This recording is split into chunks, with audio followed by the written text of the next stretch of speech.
welcome to the talk with Tariro. On the program today, I have two friends. Now they call each other former friends, and then one time they call each other former friends.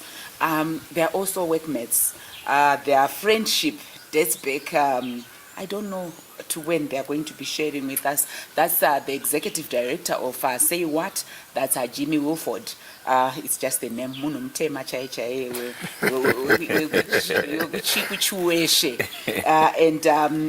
we also have Sandisa, Sandura. I've talked to him when I was still doing Positive Talk. Really, the issue that we want to talk about today is one that I feel would motivate one or two of us, where, yes, it's a cliche when we talk about disability, is not inability. Sandura is going to be sharing with us his journey of being visually impaired at 27, but that did not stop him. But when you are looking at it, if you are born visually impaired, sometimes you can cope with life. But for him, being blind at 27, and then later on having to learn through the ropes and be employed as he is traveling the whole world, I just feel that his story can motivate. So Jimmy and Sandura, welcome to the talk. Thank you, Tari. Thank you so much, Tariro, for having us. And what I admire about him, when he got here, it was a matter of hi, and he could just recognize me from my voice that it's me he was talking to. So I want to start off with you, Sandura. Could you share with Zimbabwe your journey to visual impairment? What really happened? All right, thank you, Tariro. My name is Sandisa, Ndlovu, but I'm also popularly known as Sandura, but that's a name that came as an attachment when I was also part of a big university. But I grew up in a rural setup in the Shavane. It's not your name and all along. All these years. Yeah, that's why I say that he's now my former friend. Because that's my nickname. When I began to befriend Jimmy, he thought I was Sandura. I think we stayed for some time, him not knowing also that I'm Sandisa Ndlovu. But you know, with university life, sometimes you get names that will attach to you for life, you know. Particularly in our days of university, around 99, 2000, students were just a good, big family of friends. University life was a transforming state and space where you begin to get new relationships. But the journey of my life started in 1981, 18 September, in Shavane. I went to a rural school called Makovere Primary School. I'm the last born in a family of 8. My father was a headmaster, and because I was staying with my father at that school in the rural areas. So I went through there, passed the grade 7 with flying colors, got the attention of the former Prime Minister of Rhodesia, Sir Garfield Todd. Is also a member of that district in terms of Shan district. So I got a scholarship to go to the high school. Went through the high school, became head boy in 2000, passed my A-level. Then I came to Harare for the first time, holding my certificate, and enrolled to be an engineer. I was enrolled as an agricultural engineer. At the University of Zimbabwe. At the University of Zimbabwe. And then I went through the University of Zimbabwe. I'm also a product of a failed comprehensive sexuality education SRH program for Zimbabwe. I met the love of my life when I was at the University of Zimbabwe. We didn't know much about, adulthood, sexuality, and how to do it safe. And then we ended up having our first child, Tembisa. She's from 4 now. I think it's a big paradox to say I'm 38 years this year. I have a child who is doing 4. Yeah, really. So we look like I agree. But I'm happy the government is coming up with the ASH strategy. I wish it could have been a bit earlier. It was going to be beneficial. And that's why I'm into this work. I don't want more Sanduras and, let university be for degrees and not for children. So I think at the University of Zimbabwe, a lot of things were happening. I was also very good in leadership. At some point, I became the president of the Student Executive Council.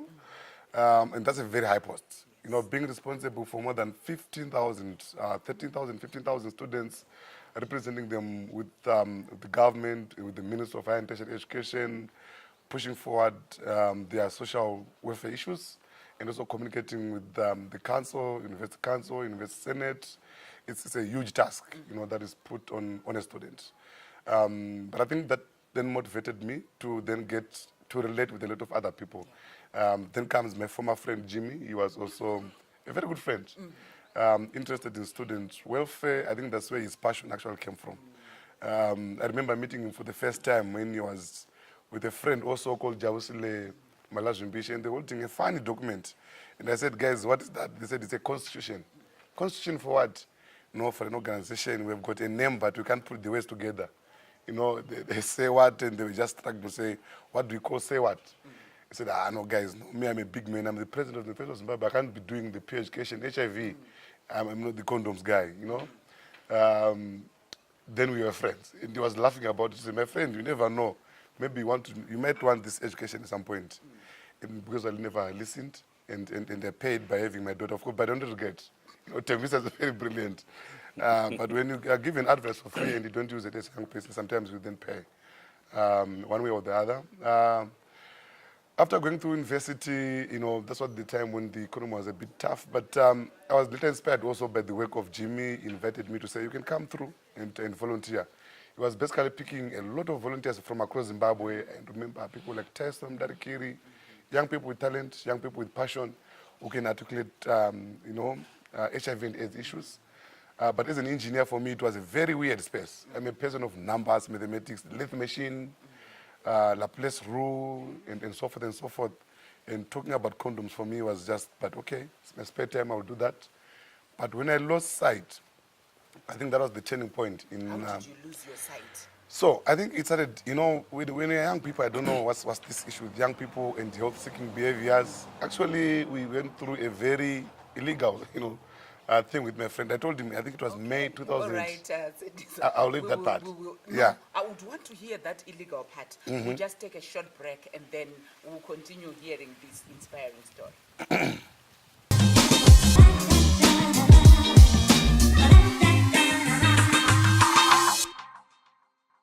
Welcome back. We continue with our discussion where I have former friends. That's Jimmy Wilford and Sandura. We are still Sandura to you. So you said you did something illegal. What did you do for you to then lose sight? Yeah, it was not illegal in terms of losing sight, but I had an eye infection, and but then because I was just a volunteer, I was not employed. My wife was employed, taking care of me. But I was just also spending some of my spare time volunteering for SEWAT. So I didn't have medical aid, but Jimmy had a medical aid. So I wanted to use Jimmy's medical aid sometimes.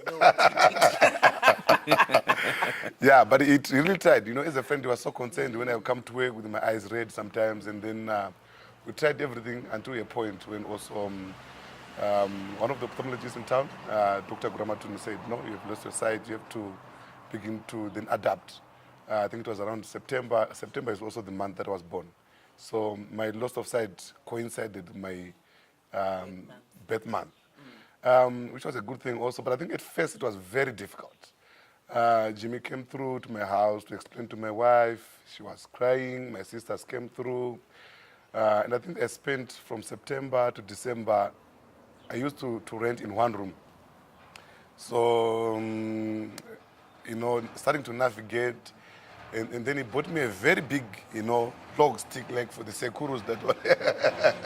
And he said, you can use this one, my friend.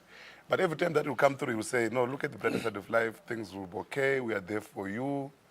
But remember, I was a volunteer with no money. I slept in that small room in Ishtungwiza. I think it was number 6 Gombe Street for 3 months, and I was turning pale yellow. My daughter was grade 3, grade 4. There, she would come there, sit by me, we talk nyayas, because I used to be with her and talk while I was singing. But now I was just stationary.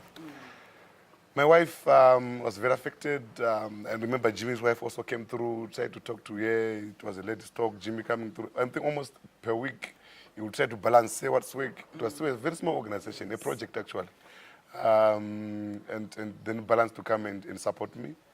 But in December, he then said, you know what, Sandisa, you now have to make hard decisions and hard choices in life. You can't continue being like this. Are you willing to come through next year and start volunteering again? And do you want to now move from your engineering side into the social science sector? And the story just started from then. I started doing small courses in social sciences, in HIV, and now I'm pretty much good in social sciences. Like I've already done a degree in social sciences. But it was the small support, small inspiration, being given the space, go and do that, go and get trained. At some point I went to Uganda. There's a course there that they offer Stellenbosch University in partnership with Maldme in HIV communication and counseling. That was my first professional course to get a certificate. So I was just looking back now to say, from engineering to social sciences, now I can articulate pretty much on sexual and reproductive health rights, like I've been in social sciences for the rest of my life. But it's all coming from friendship. So I'm speaking towards motivating other young people, even people in general with disabilities, that more often than not, we view disability as a charity case. We don't value our friendship, our networks, our families, but I think disability opens up other doors that you will never think will be opened. I bought my first tent and built my first house when I was blind. Now, if you go to Chunguza City Council and you check number 9169 in Manyama, it's proudly owned by a blind man. I have a wife who is registered in the High Court of Harare, 5.11, very lovely, beautiful, blessing love. She's a teacher at Sengeza One High School. She's doing very well, pretty much well. She used to be so worried about me, but now, you know, she's very comfortable. I know she's comfortable with me. She loves me. I also have a pool of friends around me who are supportive, including you, my sister. Yes. I got my first passport when I was blind. I'm just looking at the other side. When I used to be, I thought doing engineering, being an SRC president, I'll go into other spaces. It never worked out like that. My first passport, which is page 5, I was told by Jimmy. You know, that's the one way you stamp for the first time. I was going to South Africa and I was going alone, and he said, no, what, Sandisa? You can go to South Africa alone. Go there. You will meet someone who will help you at the Oliver Tambo on the other side of South Africa. So, you know, and when I was first tapped in the airplane, you know, it was, okay, so how is it like? How is it feeling? You know, the feeling of just leaving land and you can see. It's just amazing. From there, it was opportunity to opportunity. From just a volunteer into a program officer doing capacity building, doing trainings, just a condom demonstrator. Then I became a capacity and research officer. I was then promoted to become a senior programs officer. At some point, actually, I was acting programs manager when Jim was away on study leave, I think almost for a year. It was a good experience of leadership and representing the organization and also seeing Seward grow. I think that's a great space for me to say I have beneficiaries of students. I've also seen students going through the cycle that I've gone through, getting into Seward, being supported to become leaders, some even overtaking me, you know. I know Vimbai, she was also a volunteer, but now she's a programs manager. She's doing pretty much well. So I think Seward is a breeding space for me. I want to go to Jimmy. I want you to comment about your friendship with your former friend. Well, my friendship with my former friend has been so fantastic. It's good that we really sat down and agreed that, my friend, we are no longer friends here. So we are now former friends, but you will always be there for each other. Like what Sandisa said, it has been quite a very enriching journey. I learned a lot from him, and during that time, for the past 10 years when he was blind, at one time, yes, I was really worried that how is he going to manage and everything else. But right now, it's quite amazing. I think the last office that we've been working together was at number 52 Northampton. We moved to another offices, and until we moved again to another offices in Hatfield. But one thing that I know is that Sandisa can direct somebody to come to our current office right now. But he has never been there while he still had his sight. But right now he can give some directions, you know. I know famba wakadai unoshika past what offices. So that has been quite amazing. Sometimes again when I go, he knows that maybe I might be busy or something else. I want to go and drop him at home. You see, he still say, no, Jimmy, just drop me here. and my friends are coming here. There are friends that are coming here. Sometimes we just take him to charge office. Yes. The guys from charge office, they now know him. When he gets there, they don't know. Oh, Mdara, they give him seats. Another reason why we had agreed not to be friends because he supports Dynamos, I support And you Cape support United. Cape United. I support Timbare. Yes. Thanks, my sister, for being blue. So when we get to charge office, the guys say, no, Mdara, they'll give him his seat. The moment I leave him there, I know that he's safe. Even if I have to check on him later on, I know that Sandisa is at home. So it has been a journey, and like I said, at one time we went together to Australia. You know, it was quite amazing how we both learned how to use a washing machine. We were in the forefront of using a washing machine. You know, you, Jimmy, will be reading the instructions, and I will be Pressing the telling buttons. you, pressing the button and telling you where the button is. So it was quite an experience with my former friend. Well, we'll continue after the break with the two former friends. That's Jimmy Woolford and Sandisa Sandura.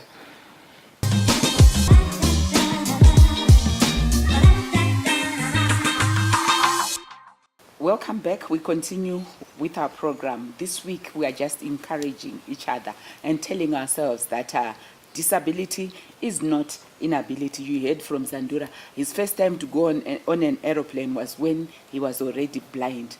And first time to use a washing machine, like we heard from Jimmy, was already when he was blind.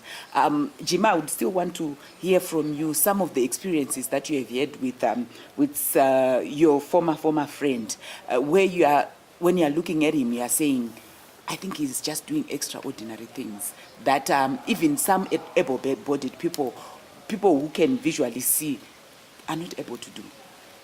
Yeah, indeed. If you look at the work that he does, and more often than not, we get some inquiries from various people really wanting to know if really this guy is blind or not. Take, for instance, in 2015, during the CASA conference, which was hosted by Zimbabwe, Sandisa made a presentation in one of the breakaway sessions. He made a PowerPoint presentation with about 15 slides. And he managed to go through, reading through all his slides to the extent that the participants later on said, you guys, you lied to us that this guy is blind. How was he able to run through all these 15 That's slides? what I actually want to ask. How was he able to do that? How is he able to do that? Earlier on, he said that he was intelligent enough to finish his grade 7 with flying colors and got a scholarship to go to Dadaya. And later on, at one time, he even wanted to become an aeroplane engineer at one time, but he later on came to University of Zimbabwe to do agriculture engineering. I guess it's all about that natural intelligence that is within him. So when we are making a presentation, we do it together. He can do his own presentation. My role will only be typing it on the machine. So he knows what is on each and every slide. Wow. So at any point, I can read that for him. That, okay, Sandisa, I'm done with your presentation.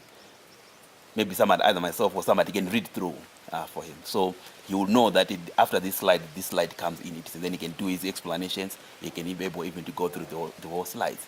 Just like even now, just listening to your voice, you know that this is Tariro and this is so and so. And what is also amazing is like, well, sometimes he cheats. When it comes to my phone number, he has got some ringing tone that you put on my number. It's like that at any given time that I call him, you know that this is Jimmy calling me. So it's this is Jimmy calling me. You don't have to ask anybody that who is calling, but you know that this is Jimmy calling. When he wants to call me as well, I think my number is on a speed dial. You know that Jimmy is on number 2 or number 3. Just goes there on number 3 and then he calls me. So that's something that has been quite amazing. More importantly, I think Sandura, in as much as it was difficult, yes, during the first days, but really accepted that I'm now blind. Dr. Guramatunu and this other doctor called Dr. Ndlovu. I remember at one time we wanted to explore. We went to Dr. Ndlovu, wanted to explore. Is it possible to go to South Africa or anywhere else to India to do a transplant? Then Dr. Ndlovu took us and set us down, the two of us. No, guys. I can tell you that you can do all you can, but the inflammation that is there, I don't think you can try to reverse it. Yes, you can do some transplant, etc. But the cases that I've come across, they were not successful. Then we sat down with Sandisa. Then we tried to analyze what that Dr. Ndlovu has told us. Then we said, my friend, this is what we now need to accept. Like he said, he was once the SRC president at the University of Zimbabwe back then. So quite a number of students who graduated from the University of Zimbabwe, when they come across him or they see him walking in town, maybe with some assistant or somebody else, they can't believe it. Is that our president that we used to know, things like that. But Sandura just came up with that positive mind. He accepted. And right now, he can tell you some other time, no, guys, I'm not a charity case. I'm going to do this on my own. Right now, in the office, he navigates himself, moving from one office to the other. All we need to do is just, maybe when we move to a particular office, just have to tell him that, okay, this is where he's watching.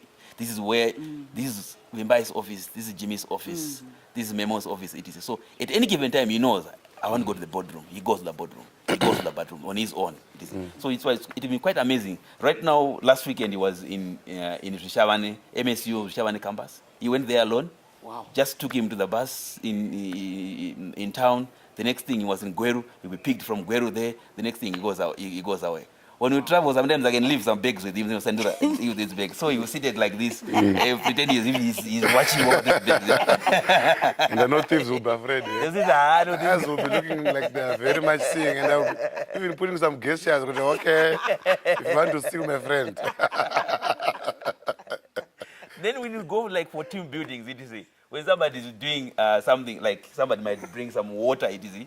Yes, he has been a victim of that when you go to team building. Like somebody will be throwing, like sometimes when we used to celebrate our birthdays at our previous offices, people will be throwing each other into the swimming pool.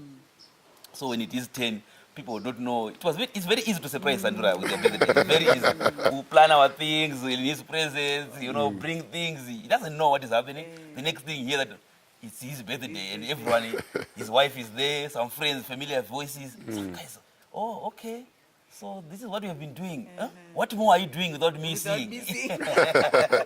So Sandura, as we wrap up our program, I would really want you to share with Zimbabwe, looking at the journey that you traveled, just how important is it to have a support system? Somebody like Jimmy, somebody like your wife, you have said they made the situation lighter for you to where you are now, where all of us, we can even joke about, I want to say, want this year say, that kind of thing. Just that acceptance makes it even easier for us to interact with you on a day-to-day basis. Thank you so much. I think it's very important. If we talk of the support system, I know a lot of people, a lot of families out there, they usually never imagine that in their family, one of their siblings, maybe their daughter, their son, at some point, they might be disabled. And I know when my father and mother sent me to university, way back in 2000, they were expecting an engineer in this big car, holding this big post, with eyes for them to be moved from the rural areas into town, and so forth. But when they discovered that our son is now blind, they were very positive and supportive. So it's very important for families to be prepared for anything, including disability. And I would like to encourage also friends to be there for each other, and also for us, generally as Zimbabweans, to nurture friendship and begin to appreciate that most of our future, we don't really know what's going to come next to us. We need our friends, we need our families, we need our wives, we need our children. So it's very important to nurture those relationships, seek to understand them, and possibly try to do something that is positive while you have energy, whether you are disabled or not, give to the community. Right now we're talking, there is a cyclone, a die in Manicaland. We ever thought that we're going to have such a catastrophe? So when someone is, if it's possible, whenever you can, try as much as possible to extend a helping hand. Okay. Yeah. Well, that's all we had for you this particular week. I'm sure you have seen this quite unique friendship you had from Sandura. Let's always be there for the next person. And circumstances are never permanent. You heard from him. Anything can happen, but the most important thing is for you to remain positive. Friends, former friends, it was such a pleasure to have you on the program. Thank you very much, Tadi. Thank you.